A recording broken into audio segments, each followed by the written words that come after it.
Kembali Bapak Ibu Saudara, saya sampaikan selamat pagi, Shalom. Salam. Puji Tuhan, pada pagi hari ini ya, kita bersyukur karena kita dapat beribadah. Dan ibadah yang kita kerjakan, kita lakukan itu adalah kemurahan Tuhan dalam hidup kita. Ya, kita bersyukur bahwa kalau kita bisa datang kepada Tuhan itu bukan karena ya, kekuatan kita sendiri, tapi ada Roh Kudus yang mendorong kita. Saya berharap kita selalu terhubung dengan Roh Kudus, ya, karena ada oknum lain yang membuat kita selalu mau ya terpisah dari Roh Kudus. Karena Roh Kudus ini mau menyucikan kita, tapi yang lain mau membuat kita jauh ya daripada Tuhan. Sebab itu kita butuh Roh Kudus sebagai roh penolong bagi kita, yang menolong kita, yang membantu kita, yang mengingatkan kita, yang menginsafkan kita. Puji Tuhan. Tidak ada kebanggaan lain selain kalau kita ada Roh Kudus dalam hidup kita. Puji Tuhan. Ada Yesus di dalam hidup kita. Ya. Dekat dengan Allah, melekat sebagaikan ya, kalau melekat itu seperti tubuh dengan kepala. Maka minggu lalu juga saya sampaikan bahwa karena kasih itu mengikat, mempersatukan, ya, maka Yesus mengatakan kita ini sebagai tubuhnya, diakui sebagai tubuh Kristus. Ya, dengan yakin juga kita mengakui Yesus sebagai kepala dalam hidup kita, ya, karena Dia sendiri mengakui kita sebagai tubuhnya. Jemaat gereja Tuhan itu adalah tubuh Kristus, ya, dalam konteks yang luas, ya, bukan hanya bicara satu organisasi, tapi ini bicara organisme tubuh Kristus yang akan dipersatukan dan disempurnakan. Puji Tuhan, Bapak Ibu Saudara. Dalam suasana masih yaitu kebangkitan Yesus, karena setelah kita peringati ya Paskah, ini suasana kebangkitan Yesus menjelang Dia naik ke surga. Dan ada satu hal yang perlu kita perhatikan dari apa yang tertulis dalam Alkitab ini. Ketika masa-masa itu ya, ada sebuah kesaksian yang luar biasa yang sempat disampaikan oleh Rasul Yohanes, ya. Nah, ini kita akan mulai membuka Alkitab kita di dalam Injil Yohanes pasal yang Injil Yohanes pasal yang ke-20 ayat 30 sampai 31. Ya, Injil Yohanes pasal 20 ayat 30 sampai 21. Nanti Tio akan membaca untuk kita. Silakan. Memang masih banyak tanda lain yang dibuat Yesus di depan mata murid-muridnya yang tidak tercatat dalam kitab ini. Tetapi semua yang tercantum di sini telah dicatat supaya kamu percaya bahwa Yesuslah Mesias Anak Allah, dan supaya kamu ada iman mengusulkan yang hidup dalam namanya. Amin. Puji Tuhan. Ya, kembali ke slide. Saya akan membawa kita dalam pemahaman tentang apa yang Tuhan sampaikan ini, Bapak Ibu Saudara.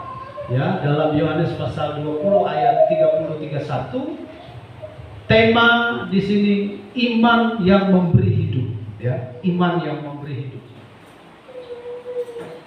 Ketika rasul-rasul itu, ya, rasul-rasul, murid-murid itu menjadi saksi hidup dari apa yang mereka lihat, mereka alami bersama Yesus, maka Rasul Yohanes ya, dalam hal ini ya, dalam penulisannya di dalam yang kemudian menjadi Alkitab kita ini ya, bagian dari Alkitab kita ini, maka dia mengatakan bahwa memang masih banyak tanda lain ya. Banyak.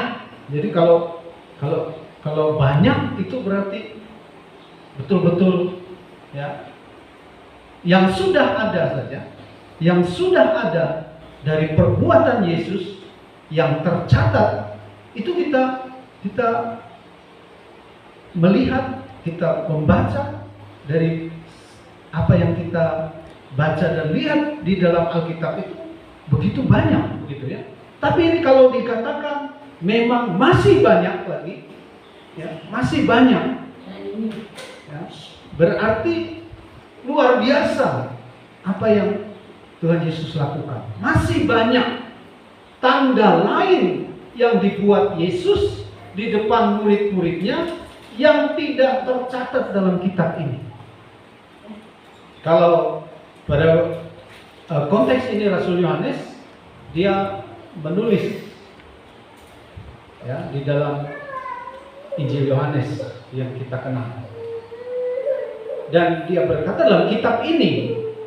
Tapi kalau kita melihat secara keseluruhan lagi, bahwa dalam seluruh Alkitab yang kita punya itu juga tidak mencatat semua apa yang sudah dilakukan, gitu.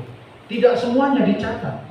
Kalau perjanjian baru ya, perjanjian baru, kalau kita membaca Alkitab perjanjian baru dari Injil Matius, Injil Markus, Injil Lukas, dan Injil Yohanes.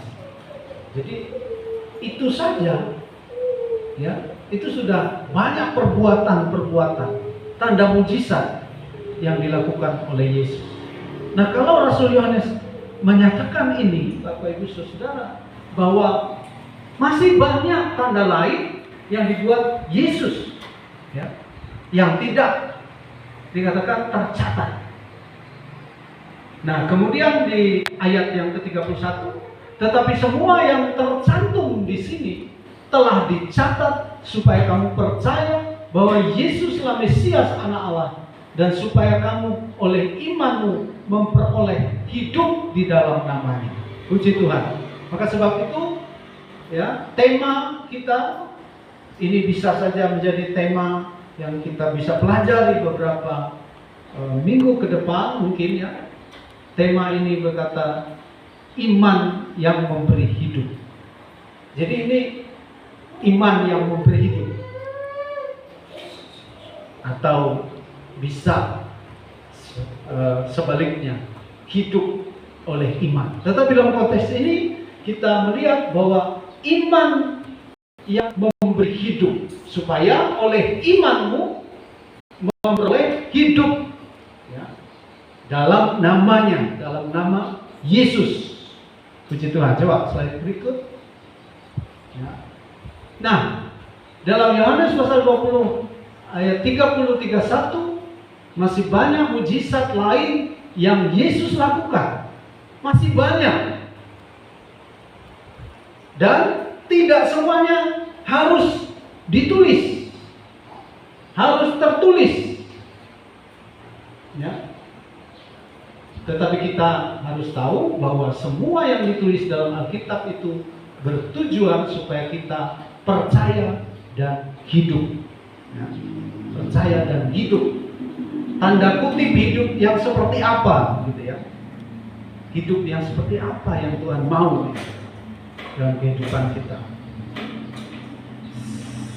Semua yang ditulis dalam Alkitab bertujuan supaya kita percaya dan hidup. Nah, itu tujuan ya. Kita melihat tulisan, nanti kita akan masuk ke sana ya, bahwa seperti apa prosesnya Alkitab ini. Slide berikut. Nah, masih banyak tanda lain yang dibuat Yesus. Artinya apa? Masih banyak tanda lain, tapi tidak dicatat. Tapi itu artinya apa? Artinya Tuhan Yesus kita itu kaya. Ya. Kaya dengan cara, kaya dengan kuasa. Tidak terbatas kuasa daripada Tuhan. Tidak terbatas cara Tuhan. Amin. Amin. Amin. Ya. Tuhan kaya dengan cara dan kuasa. Katakan Tuhan kaya dengan cara dan kuasa. Tuhan kaya dengan cara sempat. Amin. Amin. Kenapa Tuhan kita kaya dengan cara dan kuasa?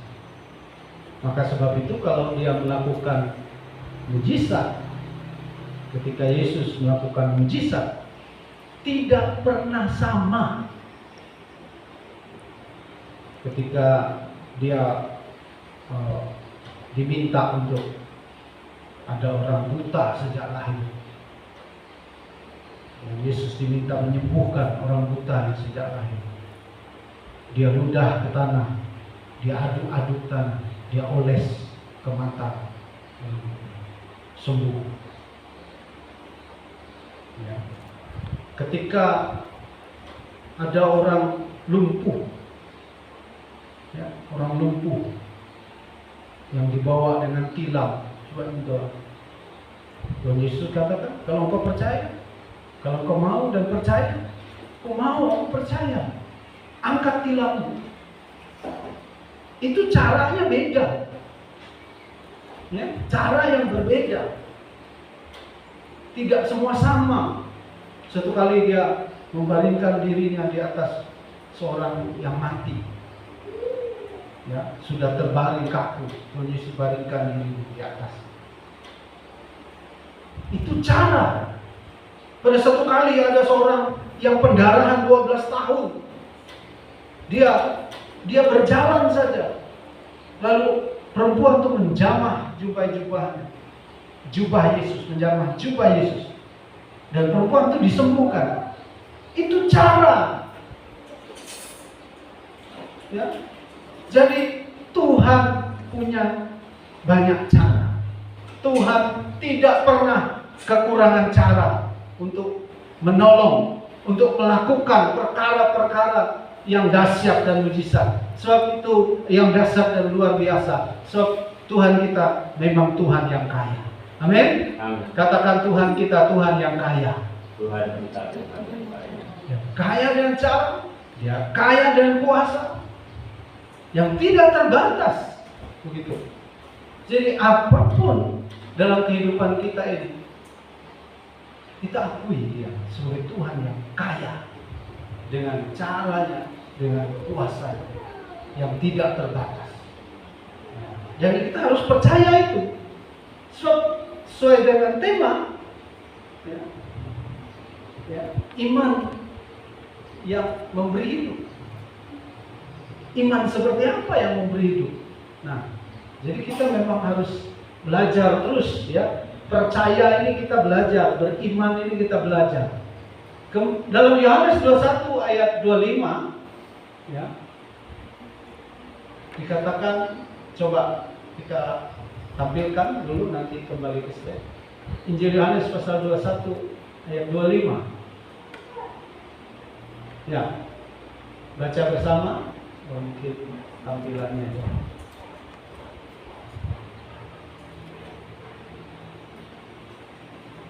Bisa nggak begitu? Injil Yohanes pasal 21 ayat 25. Saya baca dulu supaya Injil Yohanes pasal 21 ayat 25 maksud saya. Masih banyak hal-hal lain lagi yang diperbuat oleh Yesus, tetapi jika semuanya itu harus dituliskan satu persatu, maka agaknya dunia ini tidak dapat memuat semua kitab yang harus ditulis itu. Ya, kembali ke slide. Agaknya dunia tidak dapat memuat. Ya. Tidak semua ditulis. Ada hal lain yang Tuhan mau ada di dalam ingatan dan hati kita. Ya. Dan firman Tuhan juga berkata begitu. Contoh, ada ayat berkata, Maria menyimpan hal itu di dalam hatinya. Dan itu tidak tertulis. Ya kan? Seperti itu hal yang tidak tertulis itu Tuhan berikan. Jadi tidak semua harus ditulis begitu. Dan benar. Ya. Tidak semua harus ditulis. Agaknya dunia tidak dapat memuat. Dunia tidak dapat menampung. Manusia tidak dapat. Dengan Alkitab yang begitu perintah yang luar biasa ini saja kita tidak, mungkin ada orang Kristen yang tidak baca semua dari Alkitab, dari Kejadian sampai Kitab Wahyu. Apalagi kalau harus ditulis semua. Ya. Dan saya belajar bahwa membaca Alkitab itu kita baca terus dari kitab Kejadian sampai kitab Wahyu. Walau kadang-kadang ada bagian-bagian yang sulit kita pahami. Tapi tetap, ya, kalau kita tidak bisa memahami semua yang kita baca itu, pasti ada saja hal-hal yang Tuhan tunjukkan kepada kita. Misalnya sedikit, dari 100 ayat, bisa 1 ayat kita tangkap, kita bisa mengerti, bisa jadi kuasa. So, saya selalu ingat apa yang dikatakan ya, oleh guru kami, bahwa satu kata dalam firman Tuhan itu berkuasa. Dan satu kata kita imani itu mengandung kuasa.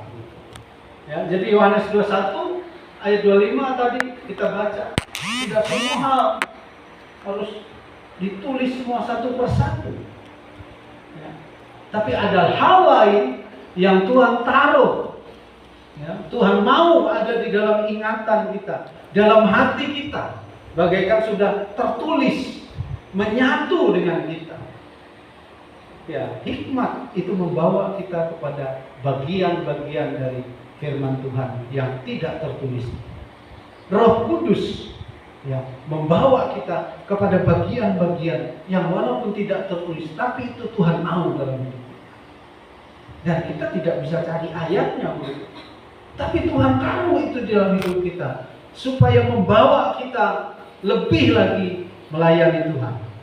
Amin. Amin. Jika semua ditulis, begitu ya. Jika semua ditulis dalam kitab, dunia tidak cukup memuat semuanya. Ya. Manusia tidak cukup memikirkannya, ya, atau memperhatikannya. Ya. Nah, baik yang tercantum, tertulis atau tertulis maupun tidak dicatat dalam Alkitab, perbuatan Yesus bertujuan agar kita hidup. Ya. Nah, hidup seperti apa yang Tuhan mau dalam hidup kita? Hidup yang bagaimana yang Tuhan mau dalam hidup kita? Ya, kehidupan seperti apa yang harusnya kita miliki? Slide berikut.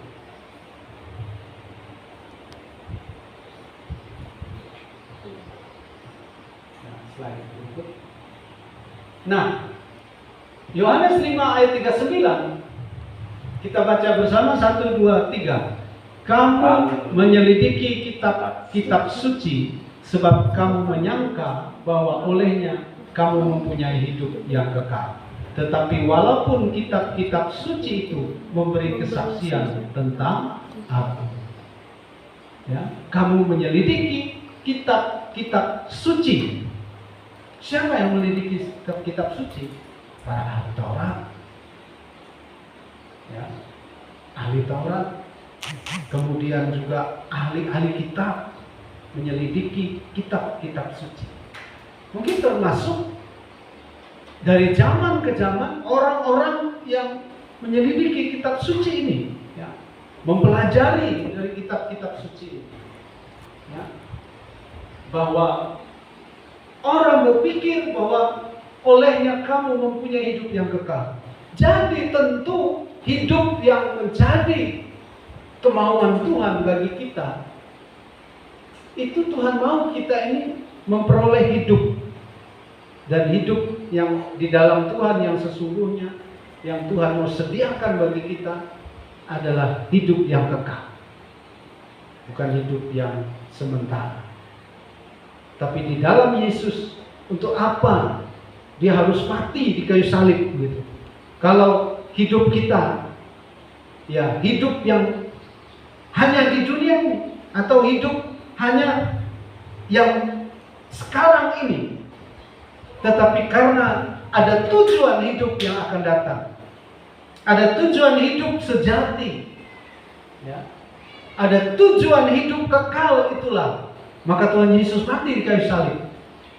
Ya, Tuhan Yesus turun ke dalam dunia ini untuk memberi hidupnya sebagai satu persembahan untuk menyelamatkan dari maut, supaya kita beroleh hidup yang kekal. Itu tujuan daripada Tuhan. Dan tidak mungkin kita tidak peduli terhadap tujuan Tuhan dalam hidup kita. Karena kita bukan hidup di dunia ini saja. Ya. Hidupku sekarang yang kuhidupi ini, kata Rasul Paulus. Ya. Sebab itu dia juga sampaikan bahwa bagaimana tujuan ibadah itu. Ibadah yang berguna baik untuk hidup sekarang ini maupun untuk hidup yang akan datang. Jadi kita harus masuk ke dalam hidup yang sekarang dan hidup yang akan datang. Amin. Kita harus masuk dan memiliki hidup yang sekarang dan hidup yang akan datang. Katakan, kita harus memiliki hidup yang sekarang dan yang akan datang. Kita harus memiliki hidup sekarang dan akan datang. Amin. Hidup kekal itu akan datang. Sekarang juga Tuhan berkati kita lewat ibadah. Karena itulah yang dikatakan Rasul Paulus, ibadah itu berguna dalam segala hal, baik untuk hidup. Jadi ibadah itu berguna dalam segala hal. Amin. Amin. Katakan, ibadah itu berguna dalam segala hal. Ibadah berguna dalam segala hal. Puji Tuhan. Jadi kalau kita sekarang begini, kita ini memikirkan segala hal. Kita ini melakukan segala hal. Ya kan? Kita ini memikirkan segala hal. Kita ini melakukan segala hal. Tapi sudah disampaikan bahwa ibadah itu loh berguna dalam segala hal.